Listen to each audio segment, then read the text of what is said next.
హిందూపూర్ నియోజకవర్గం నుంచి మన వైఎస్ఆర్సీపీ పార్టీ కుటుంబమే కాకుండా ప్రజలందరూ వచ్చి ఒక వినతి పత్రం డిఈ ఆఫీస్లో ఇవ్వడం అనేది జరిగింది.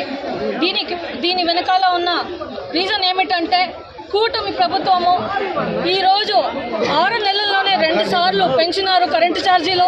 అదే కాకుండా యూజర్ ఫీ అని కూడా వాళ్ళు ఛార్జ్ చేస్తున్నారు.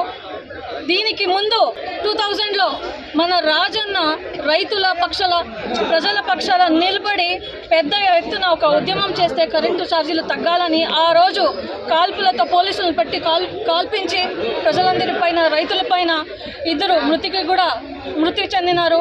ఇది బాధాకరం. ఇది చంద్రబాబు నాయుడు గారి రక్త చరిత్ర అన్నమాట. ఈరోజు ఎలక్షన్ అయిన తర్వాత కూడా వాళ్ళు ముందైతే ఏదైతే హామీలు ఇచ్చినారో మేము 24 గంటలు ఇళ్ళకి అందరికీ ఉచిత విద్యుత్ ఇస్తున్నామనేది అది కూడా తప్పుడే ఈరోజు. ఎందుకంటే ఇక్కడ మన హిందూపురం నియోజకవర్గంలోనే చూసుకుంటే రోజుకి ఈ చలికాలంలో కూడా 2 గంటలు 3 గంటలు కరెంట్ అనేది కట్ చేస్తున్నారు. అదే కాకుండా రైతులకి ఇస్తున్నటువంటి 9 గంటల ఉచిత విద్యుత్ని కూడా వాళ్ళు ఆపేసినారు. 200 యూనిట్ ఎస్సీ కాలనీకి అది కూడా తొలగించినారు.